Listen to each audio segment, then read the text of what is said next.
Guys, it's almost surreal. I'm at my hungry country, Uzbekistan. I'm here with Angelique and with Doka Tours. This is the company that will bring me around for the next week. We're gonna explore Uzbekistan. So we're in Tashkent right now, but we leave Tashkent for, where are we going tomorrow? Someplace I just have that involves taking a plane.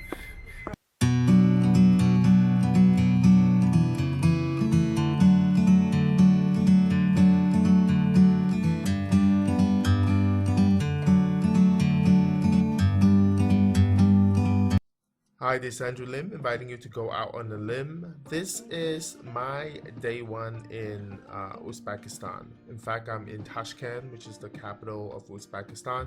Really excited because it's my hungry country. And I do advise people to start their trip in Uzbekistan in Tashkent because things that you see for the remainder of your trip, you'll first be introduced to it here, but the structure here are not that grand. So you won't be overwhelmed at first and then get jaded. So it's a great introduction to things you'll see in Uzbekistan by starting here in Tashkent.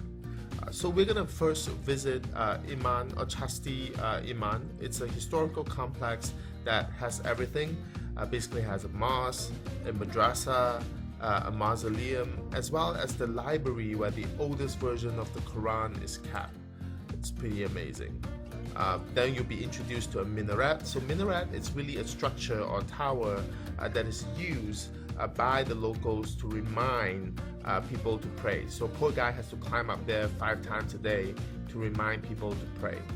Really love the door in Uzbekistan. These wooden doors are carved intricately. It's just really beautiful.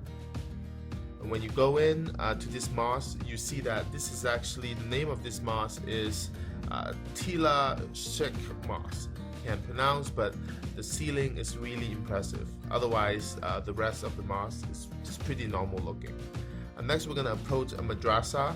So madrasa is really an educational place for Muslim, for Islamic study. So this one is no longer operating, but used to be a madrasa. Right now, like many of the madrasas in the country, they're being used as souvenir shops. So inside is a courtyard, and in the courtyard you see vendors selling different kinds of souvenirs unique to Uzbekistan. It's cool. You should go check it out and buy a couple of things.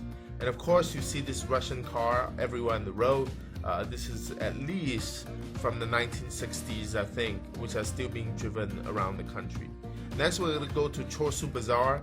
It's the market where you can come and get all the produce, foods, sampling. So if you are on a budget and you want to eat something for free, just go from one vendor to another and can get free food.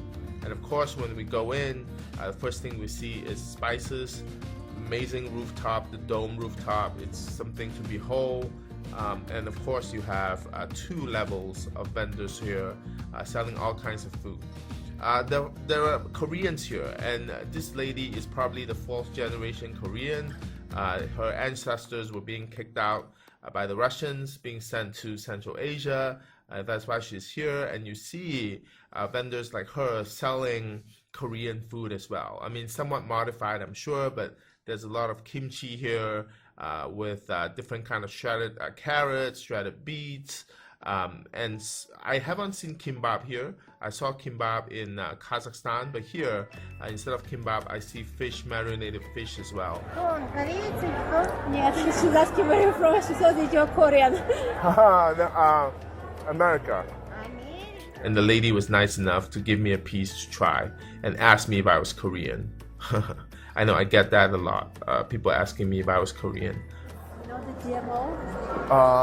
So people try to, we don't know, okay? So that's why you eat horse? Because there's no GMO with horse. As I told you, here they sell, but horse is not very famous. Yeah. Pasta. Yeah.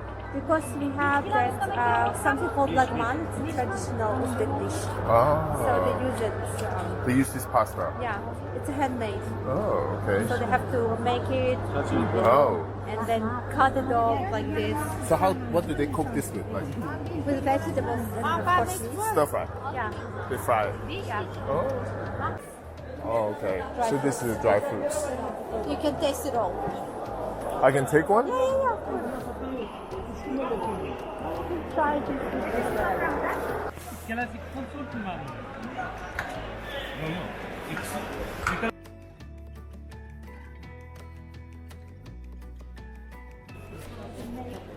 fresh bread. You can also taste there is different types. Smells good.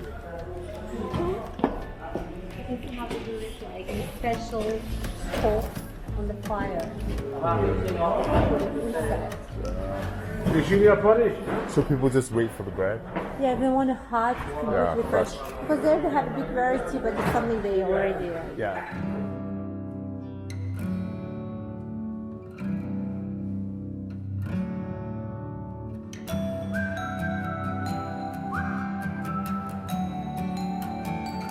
The produce here is amazingly fresh and in abundance, even though Uzbekistan cooking, you don't see a lot of vegetable.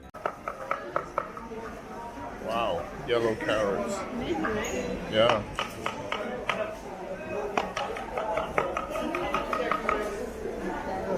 So pomegranate is from Uzbekistan, right? Yeah. Is it a year-round thing or Not really, but it's this season? yeah. So I came here for pomegranate.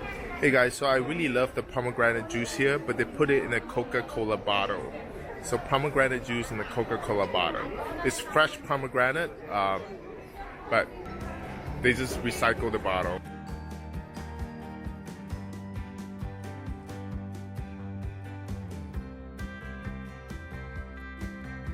Green peas. Yeah. And this is like Chickpeas. very delicious fried. I can try it. Yeah. Mm.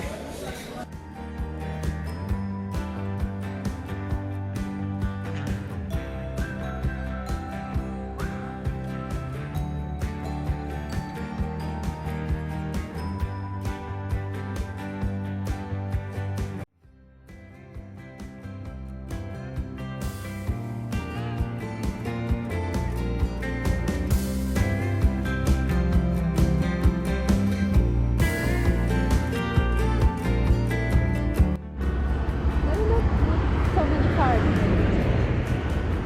Wow, this is like a 5-6 lanes. 6 lanes.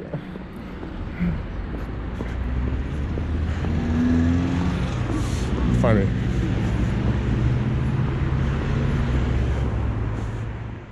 A classic hotel worth visiting in Tashkent, downtown Tashkent, is Hotel Uzbekistan, which definitely is a stark reminder that the country was part of the USSR until 1991.